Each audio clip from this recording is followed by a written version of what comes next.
তো আজ আমাদের ফিস্টটি নার্সিং হোমেতে কিসের আবার চাউমিনের। তো সমস্ত কিছু চলে এসেছে, পেঁয়াজ থেকে শসা থেকে সমস্ত কিছু। তো ওখানে মাসি নবু কাটতে বসে পড়েছে। তো পেয়ারা কাটাও হচ্ছে, এটা ভেবো না যে আমরা চাউমিনে দেবো, এটা আমরা খাবো। আর তো আমাদের প্রস্তুতি চলছে, যে সমস্ত প্রস্তুতি নেওয়া হচ্ছে। তো এখানে আমাদের চাউমিন ঢেলে রেডি করা হয়ে গেছে 2 গামলা। তো এখানে সমস্ত কিছু সাজানো আছে। তো এখানে নবনীতা কাটছে একটা একটা করে পেঁয়াজ, আর এই দিকে আমাদের পেয়ারা মাখা কমপ্লিট। তো আমরা এখান থেকে একটা একটা করে সকলে মিলে খাচ্ছি, আর আমাদের নিজেদের মধ্যে আলোচনা করছি যে কখন কোনটা করলে ভালো হয়। তো এগুলো ধুয়ে আসি। এখানে বিম আছে, গাজর আছে, ক্যাপসিকাম আছে। তো চলো ধুয়ে আসি।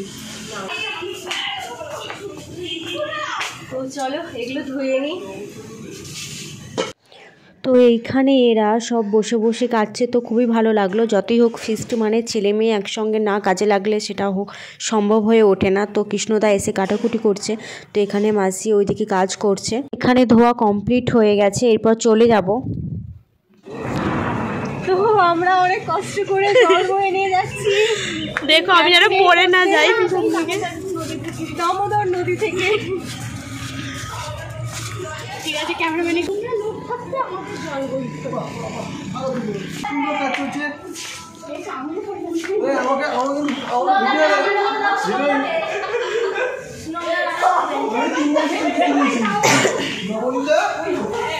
এখন বেরিয়ে গেছে। দেখি আমার ভিডিও প্রচুর ভারী ছিল ভাই। পেঁয়াজ কাটা চলছে, নবু কৃষ্ণদা দুজনে একসঙ্গে কাটছে। কার চোখে বেশি জল আছে দেখা যাক।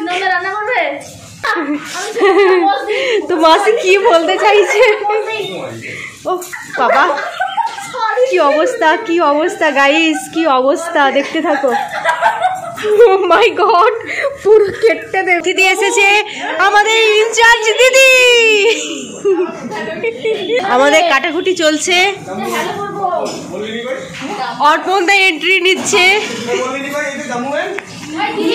অর্পণ দা এন্ট্রি নিচ্ছে আমাদের ক্যান্টিনে। তোমরা থাকতেও কেন তুলবে কেন? কি করতে রান্না করে দাও।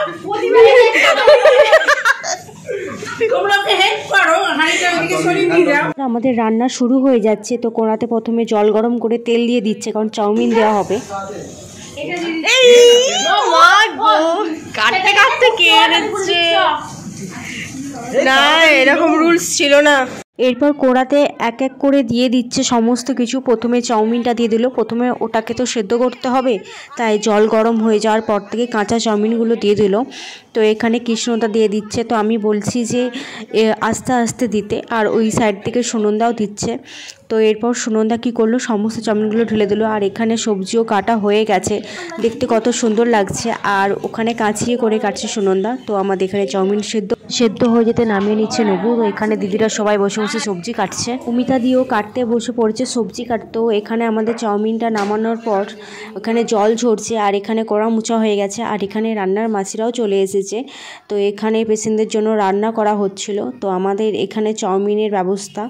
তো আমরা এবার এক এক করে সমস্ত কিছু কাজ করে নিচ্ছি, কারণ এই আমাদের শুরু হয়েছে, এখন কখন শেষ হবে, কখন রান্না করা কমপ্লিট হবে কেউ বুঝতে পারছে না। তো এখানে আমাদের চাউমিনগুলো সেদ্ধ হবার পর কীরকম করে ঝরঝরে হয়েছে সেটাই দেখছিল। তো এরপর কড়াতে তেল দিয়ে দিতে পেঁয়াজ দিয়ে দিয়েছে। পেঁয়াজগুলো ভাজা ভাজা হয়ে গেলে তারপর বাকি সবজিগুলো দিয়ে দেবে। তো পেঁয়াজ এখানে কড়াতে নাড়ানাড়ি চলছে। তো পরপর আস্তে আস্তে সমস্ত গাজর, বিম সমস্ত কিছু দিয়ে দিচ্ছে। তো এগুলো আস্তে আস্তে ভাজা হয়ে যাবে। তো আমরা আস্তে আস্তে এগিয়ে যাচ্ছি সামনের দিকে রান্নার। তো এখানে নবু রান্না করছে আর কি। তো এখন গাজর দিয়ে দিল। তো কড়াই এবার গাজর দিয়ে নাড়বে, এটাকেও ভাজা করে নেবে। তো ও ভাজা করতে থাকুক। তো এই সাইডে তারপরে মেশো এসে আমরা চাউমিনটা ঢেলে দিতে মেশো কড়াই নাড়ছিল, কারণ প্রচুর পরিমাণে মানে এত কড়াই হয়ে গেছিলো, তো আমরা নাড়তেই পারছিলাম না। তো তোমরা দেখতে পাচ্ছ যে 2 দফা করে করতে হয়েছে, এতটাই চাউমিন ছিল। আর এই সাইডে নবু ডিম ভাজছিল। তো তারপর আমি বসে পড়েছিলাম একটু রান্না করতে, নইলে তো বলবে তুই ভিডিও করতেই ব্যস্ত ছিলিস, তুই তো কী করেছিস। তো তাই আমিও একটু নেড়ে নিই। আমি রান্নাটা করতে করতে বলছি যে আমি পারছি না করার, খুঁটি আমি নাড়তেই পারছি না, আমার প্রচুর হাত ব্যথা করছিল। তো তবুও আমি চেষ্টা করছি যতটা পারছি।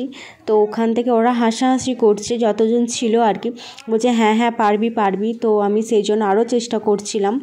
তো তারপর আর কি আমি আর হয়েই উঠছিল না। তো তারপর আমি বলেছিলাম গৌরাঙ্গদাকে আসার জন্য, তো সেই জন্য গৌরাঙ্গদা আসছিল। তারপর আমি ওখান থেকে উঠে পড়লাম, আমার এতই কষ্ট হচ্ছিল। তারপর গৌরাঙ্গদা আসলো, আর এখানে মাসি তো পুরো হেসে গোড়ালোটি। আমার আর গৌরাঙ্গদার রান্না দেখে তো মাসিরা হেসে গড়ালটি খাচ্ছে। তো যাই হোক, আমাদের শেষ পর্যন্ত রান্না কমপ্লিট, শেষের দিকে আর কি না হয়ে গেছে। তো এরপর আমাদের সাজানো হচ্ছে, তো চলো দেখতে থাকো, সুন্দর লাগছে। তো খেতে বসে পড়েছে গৌরাঙ্গদা, মানে ও ফার্স্ট আর কি বলবো। আর এই যে সোনন্দা পরিবেশন করছে, আর এই যে মেশো ওখানে দিদি দাঁড়িয়ে আছে, যে গালে হাত দিয়ে কি ভাবছে কি জানি, যে কি কেমন রান্নাটা হয়েছে সেটাই ভাবছে আর কি। তো দেখতে কত সুন্দর লাগছে। এই ছিল আজকের আমাদের মতো চাউমিনের ফিস্ট। তো তোমাদের কেমন লেগেছে অবশ্যই কমেন্টে জানিও, আর যদি আমার ভিডিও দেখতে ভালো লাগে অবশ্যই একটা লাইক আর সাবস্ক্রাইব করে দিও। তো চলো টাটা।